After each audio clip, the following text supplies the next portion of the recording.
Hi friends, welcome to my channel. ಎಲ್ಲರೂ ಹೇಗಿದ್ದೀರಾ friends?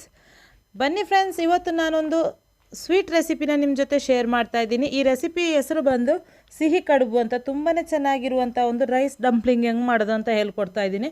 ತುಂಬಾ ಈಸಿಯಾಗಿ ಮಾಡ್ಕೋಬೋದು. ಇದು ಡೆಸರ್ಟ್ ರೆಸಿಪಿ ಕೂಡ ಹೌದು. ನೀವು ಫಸ್ಟ್ ಟೈಮ್ ವೀಡಿಯೋ ನೋಡ್ತಾ ಇದ್ರೆ ಪ್ಲೀಸ್ ಸಬ್ಸ್ಕ್ರೈಬ್ ಮಾಡಿ, ಪಕ್ಕದಲ್ಲಿರುವಂಥ ಬೆಲ್ ಐಕನ್ ಒತ್ತಕ್ಕೆ ಮರಿಬೇಡಿ ಫ್ರೆಂಡ್ಸ್. ಈ ಸ್ವೀಟ್ ಡಂಪ್ಲಿಂಗ್ಸ್ ಹೆಂಗೆ ಮಾಡೋದಂತ ನೋಡೋಣ.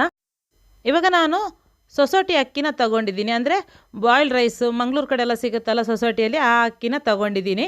ಇದನ್ನು ನಾನು ಒಂದು 2 ಕಪ್ಪಷ್ಟು ತೊಗೊಂಡು ಇದನ್ನು ಒಂದು 5 ರಿಂದ 6 ಗಂಟೆ ಇದನ್ನು ನೆನೆಸಿಟ್ಟಿದ್ದೆ. ನೆನೆದ ನಂತರ ಇದನ್ನು ಕ್ಲೀನಾಗಿ ವಾಶ್ ಮಾಡಿಕೊಂಡು ಇದನ್ನು ಮಿಕ್ಸಿ ಜಾರಿಗೆ ಹಾಕಿದ್ದೀನಿ. ಆಮೇಲೆ ಇದಕ್ಕೆ ರುಚಿಗೆ ತಕ್ಕಷ್ಟು ಉಪ್ಪು, ಒಂದು ಅರ್ಧ ಗ್ಲಾಸಷ್ಟು ನೀರು ಹಾಕ್ಕೊಂಡು ಇದನ್ನು ಫೈನ್ ಪೇಸ್ಟ್ ಮಾಡ್ಕೋಬೇಕು. ಇವಾಗ ನಾನು ಫೈನ್ ಪೇಸ್ಟ್ ಮಾಡ್ಕೊಂಡು ಬಂದೀನಿ. ಒಂದು ಸ್ವಲ್ಪನೂ ತರಿ ಇಲ್ದಂಗೆ ಇದನ್ನು ಫೈನ್ ಪೇಸ್ಟ್ ಮಾಡ್ಕೋಬೇಕು. ಇವಾಗ ಇದನ್ನು ನಾನೊಂದು ಬೌಲಿಗೆ ಹಾಕ್ಕೊಂಡಿದ್ದೀನಿ. ಇವಾಗ ಒಂದು ಸ್ವಲ್ಪ ನೀರು ಥರ ಇದೆ, ಇದನ್ನು ಒಂದು ಸ್ವಲ್ಪ ಗಟ್ಟಿಯಾಗಿ ಮಾಡ್ಕೋಬೇಕು. ತವನ ನಾನು ಗ್ಯಾಸ್ ಮೇಲೆ ಇಟ್ಟು ಇದನ್ನು ಬಿಸಿ ಆದ ನಂತರ ಅದಕ್ಕೆ ನಾನು ಆವಾಗಲೇ ಗ್ರೈಂಡ್ ಮಾಡಿರುವಂಥ ಹಿಟ್ಟಿದೆಯಲ್ವ, ಆ ಹಿಟ್ಟನ್ನು ಹಾಕ್ತಾಯಿದ್ದೀನಿ. ಇದನ್ನು ಕೈಯಲ್ಲಿ ಈ ಥರ ಸ್ವಲ್ಪ ಮಿಕ್ಸ್ ಮಾಡ್ತಾ ಒಂದು ಸ್ವಲ್ಪ ಗಟ್ಟಿ ಮಾಡ್ಕೋಬೇಕು. ಇದೊಂದು ಸ್ವಲ್ಪ ಮಿಕ್ಸಿ ಜಾರಲ್ಲಿ ಮಾಡಿರೋದ್ರಿಂದ ಒಂದು ಸ್ವಲ್ಪ ಲೂಸ್ ಥರ ಇರುತ್ತೆ, ನೀರು ಥರ. ಅದನ್ನು ಇವಾಗ ಈ ಥರ ಬಿಸಿ ಮಾಡ್ಕೊಂಡು ಇದನ್ನು ಗಟ್ಟಿ ಮಾಡ್ಕೋಬೇಕು. ಇವಾಗ ಗಟ್ಟಿ ಆದ ನಂತರ ಇದನ್ನು ನಾನೊಂದು ದೊಡ್ಡ ಪ್ಲೇಟಿಗೆ ಹಾಕ್ಕೊಂಡಿದ್ದೀನಿ. ಇದನ್ನು ಕೈಯಲ್ಲಿ ಒಂದು ಸಲ ಈ ಥರ ಚೆನ್ನಾಗಿ ನಾದ್ಕೊಂಡು ಇದನ್ನು ಪಕ್ಕದಲ್ಲಿ ಇಟ್ಕೊಳ್ಳಿ. ಈ ಥರ ಸಾಫ್ಟ್ ಮಾಡ್ಕೋಬೇಕು. ಈ ಥರ ಕೈಯಲ್ಲಿ ನಾದಿ ಸಾಫ್ಟ್ ಮಾಡಿಕೊಂಡು ಇದನ್ನು ಪಕ್ಕದಲ್ಲಿ ಇಟ್ಕೋಬೇಕು. ಇವಾಗ ನಾನು ಗ್ಯಾಸ್ ಆನ್ ಮಾಡಿಕೊಂಡು ಒಂದು ಫ್ರೈ ಪ್ಯಾನ್ನ ಇಡ್ತಾ ಇದ್ದೀನಿ. ಇವಾಗ ಒಂದು 2 ಐಟಮ್ನ ರೋಸ್ಟ್ ಮಾಡ್ಕೋಬೇಕು. ಬಿಳಿ ಎಳ್ಳು ತೊಗೊಂಡಿದ್ದೀನಿ, ಒಂದು 4 ರಿಂದ 5 ಸ್ಪೂನಷ್ಟು ಬಿಳಿ ಎಳ್ಳು ತೊಗೊಂಡಿದ್ದೀನಿ. ಈ ಬಿಳಿಯನ್ನು ಡ್ರೈ ರೋಸ್ಟ್ ಮಾಡ್ಕೋಬೇಕು. ಇದು ಕಲರ್ ಚೇಂಜ್ ಆಗಿ ಒಂದು ಒಳ್ಳೆ ಅರೋಮ ಬರುವವರೆಗೂ ಇದನ್ನು ಫ್ರೈ ಮಾಡ್ಕೋಬೇಕು. ಫ್ರೈ ಆಯಿತು, ಇದನ್ನು ನಾನೊಂದು ಪ್ಲೇಟಿಗೆ ಹಾಕ್ತಾಯಿದ್ದೀನಿ. ಇವಾಗ ಮತ್ತೆ ನಾನು ಅದೇ ಪ್ಯಾನಿಗೆ ನಾನಿವಾಗ ಪೇಪರ್ ಅವಲಕ್ಕಿನ ತೊಗೊಂಡಿದ್ದೀನಿ. 1 ಕಪ್ಪಷ್ಟು ಪೇಪರ್ ಅವಲಕ್ಕಿ ತೊಗೊಂಡು ಇದನ್ನು ಡ್ರೈ ರೋಸ್ಟ್ ಮಾಡ್ಕೋಬೇಕು. ಇದು ಡ್ರೈ ರೋಸ್ಟ್ ಮಾಡುವಾಗ ಮೀಡಿಯಮ್ ಫ್ಲೇಮಲ್ಲಿ ಇಡಬೇಕು ಹೀಟನ್ನ. ಜಾಸ್ತಿ ಹೈ ಫ್ಲೇಮಲ್ಲಿಲ್ಲ ಫ್ರೈ ಮಾಡೋಕ್ಕೆ ಹೋಗಬೇಡಿ, ಅದು ಬ್ಲ್ಯಾಕ್ ಆಗಿ ಹೋಗ್ಬಿಡುತ್ತೆ. ಇದು ಮೀಡಿಯಮ್ ಫ್ಲೇಮಲ್ಲಿ ಇದನ್ನು ಫ್ರೈ ಮಾಡಿಕೊಂಡು ಒಂದು 5 ರಿಂದ 6 ನಿಮಿಷ ಆಗುತ್ತೆ. ಒಂದು ಸ್ವಲ್ಪ ಫ್ರೈ ಮಾಡ್ಕೋಬೇಕು. ಅದು ಕ್ರಿಸ್ಪಿ ಆಗುವವರೆಗೂ ಇದನ್ನು ಫ್ರೈ ಮಾಡಿಕೊಂಡು ಒಂದು ಪ್ಲೇಟಲ್ಲಿಟ್ಟು ಇದನ್ನು ಪಕ್ಕದಲ್ಲಿ ಇಡ್ತಾಯಿದ್ದೀನಿ. ಇವಾಗ ಮತ್ತೆ ಗ್ಯಾಸಲ್ಲಿ ನಾನಿವಾಗ ಒಂದು ಕಡಾಯಿನ ಇಡ್ತಾಯಿದ್ದೀನಿ. ಈ ಕಡಾಯಿ ಬಿಸಿ ಆದ ನಂತರ ಇದಕ್ಕೆ ನಾನಿವಾಗ 1.5 ಕಪ್ಪಷ್ಟು ನಾನು ಬೆಲ್ಲನ ಹಾಕ್ತಾಯಿದ್ದೀನಿ. ಬೆಲ್ಲ ಹಾಕ್ಕೊಂಡು ಒಂದು 1/4 ಕಪ್ಪಷ್ಟು ನೀರು ಹಾಕ್ಕೊಂಡು ಇದನ್ನು ನಾನಿವಾಗ ಮೆಲ್ಟ್ ಆಗೋಕ್ಕೆ ಇಟ್ಟಿದ್ದೀನಿ. ಬೆಲ್ಲ ಫುಲ್ಲು ಮೆಲ್ಟ್ ಆಗಬೇಕು. ಇವಾಗ ಒಂದು ಸ್ವಲ್ಪ ಮೆಲ್ಟ್ ಆಗ್ತಾ ಬಂತು ನೋಡಿ ಬೆಲ್ಲ. ಇವಾಗ ನಾನು ಇದಕ್ಕೆ ಒಂದು ಆನಿಯನ್ನ ಸಣ್ಣದಾಗಿ ಕಟ್ ಮಾಡ್ಕೊಂಡು ಇವಾಗ ಹಾಕ್ತಾಯಿದ್ದೀನಿ. ನೋಡಿ, ಇದು ಒಂದು ಟೇಸ್ಟ್ ಕೊಡುತ್ತೆ. ಆನಿಯನ್ ಹಾಕ್ಕೊಂಡ್ರೆ ತುಂಬಾ ಚೆನ್ನಾಗಿ ಬರುತ್ತೆ. ಕೆಲವರಿಗೆ ಆನಿಯನ್ ಇಷ್ಟ ಆಗಲ್ಲ, ಸ್ವೀಟ್ ಮಧ್ಯೆ ಸಿಕ್ಕಿದ್ರೆ ಅಂಥವ್ರು ಏನು ಮಾಡಬೇಕು, ಇದನ್ನು ಸ್ಕಿಪ್ ಮಾಡಿದ್ರೆ ಆಯಿತು. ಆನಿಯನ್ನ ಹಾಕ್ಕೊಂಡು ಇದನ್ನು ಚೆನ್ನಾಗಿ ಬೇಯಿಸ್ಕೋಬೇಕು. ಬೆಲ್ಲ ಮತ್ತು ಆನಿಯನ್ ಎಲ್ಲ ಚೆನ್ನಾಗಿ ಬೇಯುವವರೆಗೂ ಇದನ್ನು ಚೆನ್ನಾಗಿ ಬೆಲ್ಲ ಕರಗಬೇಕು. ಆನಿಯನ್ ಅದ್ರ ಜೊತೆನೇ ಬೆಲ್ಲ ಜೊತೆನೇ ಫ್ರೈ ಆಗುತ್ತೆ, ಬೇಯುತ್ತೆ. ಇವಾಗ ಬೆಲ್ಲ ಎಲ್ಲ ಕರಗಿದ ನಂತರ ನೀರಿನ ಅಂಶ ಎಲ್ಲ ಡ್ರೈ ಆದ ನಂತರ ಇದಕ್ಕೆ ಇವಾಗ ನಾನು ಕಾಯಿ ತುರಿನ ಹಾಕ್ತಾಯಿದ್ದೀನಿ.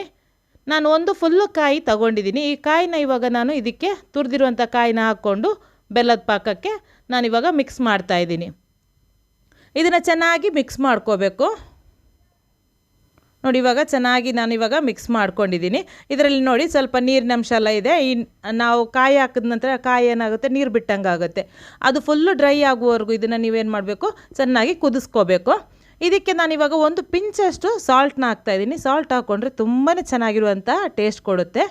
ಅದಕ್ಕೆ ಒಂದು ಪಿಂಚಷ್ಟು ಉಪ್ಪನ್ನ ಹಾಕ್ಕೊಂಡು ನಾನಿವಾಗ ಚೆನ್ನಾಗಿ ಮಿಕ್ಸ್ ಮಾಡ್ಕೊಂಡಿದ್ದೀನಿ. ಇವಾಗ ನಾನು ಬೇಯಿಸಿರುವಂಥ ಕಡಲೆಬೇಳೆನ ಹಾಕ್ತಾಯಿದ್ದೀನಿ. ಕಡಲೆಬೇಳೆನ ನೀವೇನು ಮಾಡಬೇಕು ಅಂದರೆ ಒಂದು 2 ಗಂಟೆ ನೆನೆಯೋಕ್ಕಿಡಬೇಕು. ಆಮೇಲೆ ಕುಕ್ಕರಲ್ಲಿ ಹಾಕಿ ಇದನ್ನು ಒಂದು 2 ರಿಂದ 3 ವಿಷಲ್ ಮಾಡಿಕೊಂಡು ಇದನ್ನು ನೀವು ಹಾಕ್ಕೋಬೇಕು. ಬೇಯಿಸಿರುವಂಥ ಕಡಲೆಬೇಳೆನ ಹಾಕ್ಕೊಂಡು ಚೆನ್ನಾಗಿ ಇದನ್ನು ಮಿಕ್ಸ್ ಮಾಡ್ಕೋಬೇಕು.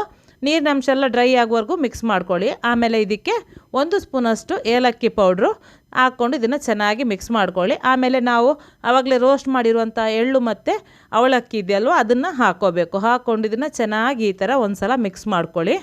ಚೆನ್ನಾಗಿ ಮಿಕ್ಸ್ ಆಗುವವರೆಗೂ ಇದನ್ನು ಮಿಕ್ಸ್ ಮಾಡ್ಕೋಬೇಕು. ಇವಾಗ ನೋಡಿ, ಫಿಲ್ಲಿಂಗ್ ರೆಡಿ ಆಯಿತು. ತುಂಬಾ ಈಸಿಯಾಗಿ ಇದನ್ನು ಮಾಡ್ಕೋಬೋದು, ಜಾಸ್ತಿ ಟೈಮ್ ಏನು ಬೇಕಾಗಲ್ಲ. ಇವಾಗ ನಾನು ಆವಾಗಲೇ ನಾನು ಬಿಸಿ ಮಾಡ್ಕೊಂಡಿದ್ದೆ ಅಲ್ವ, ಆ ಹಿಟ್ಟನ್ನ ಒಂದು ಸ್ವಲ್ಪ ಕೈಯಲ್ಲಿ ನಾದಿ ಆಮೇಲೆ ಇದಕ್ಕೆ ನಾನು ಇದನ್ನು ಒಂದು ಲಿಂಬೆ ಗಾತ್ರದಷ್ಟು ದೊಡ್ಡ ಹಿಟ್ಟನ್ನು ತಗೊಂಡು ಇದನ್ನು ನಾನಿವಾಗ ಕಪ್ಪು ಸೈಜಲ್ಲಿ ಶೇಪಲ್ಲಿ ಕಪ್ಪು ಥರ ಮಾಡ್ಕೋಬೇಕು. ಕಪ್ಪು ಟೈಪಲ್ಲಿ ಮಾಡ್ಕೋಬೇಕು. ನೋಡಿ, ಈ ಥರ ಕೈಯಲ್ಲಿ ಸೈಡೆಲ್ಲ ಪ್ರೆಸ್ ಮಾಡ್ತಾ ಬರಬೇಕು.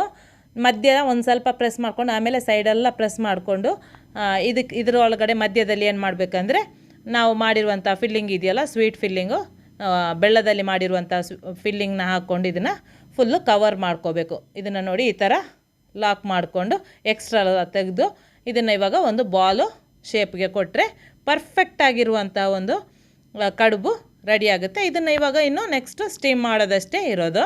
ಇವಾಗ ಇದೇ ಥರ ಇನ್ನೊಂದು ಮಾಡೋದು ತೋರಿಸ್ತಾ ಇದ್ದೀನಿ. ಒಂದು ಲಿಂಬೆ ಗಾತ್ರದಷ್ಟು ಹಿಟ್ಟು ತಗೊಂಡು ಇದನ್ನು ಕೈಯಲ್ಲಿ ಫಸ್ಟ್ ಬಾಲ್ ಥರ ಮಾಡಿಕೊಂಡು ಆಮೇಲೆ ಇದನ್ನು ಕಪ್ ಥರ ಮಾಡ್ಕೋಬೇಕು. ಕಪ್ ಥರ ಮಾಡಿಕೊಂಡು ಅದರ ಮಧ್ಯಕ್ಕೆ ಇವಾಗ ನಾವು ಮಾಡಿರುವಂಥ ಫಿಲ್ಲಿಂಗ್ ಇದೆಯಲ್ಲ, ಸ್ವೀಟ್ ಜಾಗ್ರಿನಲ್ಲಿ ಮಾಡಿರುವಂಥ ಫಿಲ್ಲಿಂಗು, ಆ ಫಿಲ್ಲಿಂಗ್ನ ಇಟ್ಟು ಇದನ್ನು ಇವಾಗ ಫುಲ್ಲು ಕವರ್ ಮಾಡ್ಕೋಬೇಕು. ನಾವು ಹೋರಣ ಎಲ್ಲ ಮಾಡ್ತೀವಿ ಹೋಳಿಗೆಗೆ, ಅದೇ ಥರ ಹಿಟ್ಟನ್ನ ಬಾಲ್ ಥರ ಮಾಡಿಕೊಂಡು ಇಟ್ಕೋಬೇಕು. ನೋಡಿ ಈ ಥರ ಇದು ಪರ್ಫೆಕ್ಟಾಗಿ ಬಂದಿದೆ. ಇದೇ ಥರ ನಾನು ಉಳಿದಿರುವಂಥ ಎಲ್ಲನ ಮಾಡ್ಕೊಂಡು ಇಟ್ಕೊಂಡಿದ್ದೀನಿ. ಇವಾಗ ನಾನು ಇದನ್ನು ಸ್ಟೀಮರಲ್ಲಿ ಇಟ್ಟು ಇದನ್ನು ಸ್ಟೀಮ್ ಮಾಡ್ಕೋಬೇಕು. ಇವಾಗ ಎಲ್ಲ ನಾನು ಸ್ಟೀಮರಲ್ಲಿ ಇಟ್ಟಿದ್ದೀನಿ. ಒಂದು 15 ನಿಮಿಷ ಇದು ಸ್ಟೀಮ್ ಆಗಬೇಕು, ಬೇಯಬೇಕು. ಇವಾಗ ನಾನು ಇದು 15 ನಿಮಿಷ ಆದ ನಂತರ ನೋಡಿ ಫ್ರೆಂಡ್ಸ್, ಇವಾಗ ಓಪನ್ ಮಾಡಿ ತೋರಿಸ್ತಾ ಇದ್ದೀನಿ. ನೋಡಿ ಪರ್ಫೆಕ್ಟಾಗಿ ಬೆಂದು ಕರೆಕ್ಟಾಗಿ ಬಂದಿದೆ, ತುಂಬಾ ಚೆನ್ನಾಗಿ ಬಂದಿದೆ. ಒಂದು ಕೂಡ ಒಡೆದಿಲ್ಲ, ಕರೆಕ್ಟಾಗಿ ರೌಂಡ್ ಶೇಪಾಗಿ ಕರೆಕ್ಟಾಗಿ ಬಂದಿದೆ. ಇದೇ ಥರ ನೀವು ಮನೇಲಿ ಒಂದು ಸಲ ಇದನ್ನು ಟ್ರೈ ಮಾಡಿ ನೋಡಿ. ತುಂಬಾ ಈಸಿಯಾಗಿ ಸಿಂಪಲಾಗಿ ಮಾಡ್ಕೋಬೋದು. ತುಂಬಾ ಟೇಸ್ಟಿಯಾದಂಥ ಒಂದು ಡೆಸರ್ಟ್ ಅಂತ ಹೇಳ್ಬೋದು. ಈ ರೆಸಿಪಿನ ಮಳೆ ಬರ್ತಾ ಇರುವಾಗ ಬಿಸಿ ಬಿಸಿಯಾಗಿ ಮಾಡಿ ತಿನ್ನೋದಕ್ಕಂತೂ ತುಂಬಾ ಚೆನ್ನಾಗಿರುತ್ತೆ. ನೀವು ಇದನ್ನು ಮನೆಯಲ್ಲಿ ಒಂದು ಸಲ ಟ್ರೈ ಮಾಡಿ ನೋಡಿ. ಇವತ್ತಿನ ರೆಸಿಪಿ ಹೆಂಗಾಯಿತು ಅಂತ ನನಗೆ ಕಮೆಂಟ್ ಬಾಕ್ಸಲ್ಲಿ ಕಮೆಂಟ್ ಹಾಕೋಕ್ಕಂತೂ ಮರಿಬೇಡಿ ಫ್ರೆಂಡ್ಸ್. ಈ ವಿಡಿಯೋನ ನಿಮ್ಮ ಫ್ಯಾಮಿಲಿ, ಫ್ರೆಂಡ್ಸ್, ರಿಲೇಟಿವ್ಸ್ಗೆ ಎಲ್ಲರಿಗೂ ಶೇರ್ ಮಾಡಿ. ಹಾಗೆಯೇ ಈ ವಿಡಿಯೋಗೆ ಒಂದು ಲೈಕ್ ಕೊಡಲಿಕ್ಕಂತೂ ಮರಿಲೇಬೇಡಿ ಫ್ರೆಂಡ್ಸ್. ನೆಕ್ಸ್ಟ್ ಹೊಸ ರೆಸಿಪಿಯೊಂದಿಗೆ ಹೊಸ ವಿಡಿಯೋ ಜೊತೆ ಬರ್ತೀನಿ ಫ್ರೆಂಡ್ಸ್. ಬಾಯ್.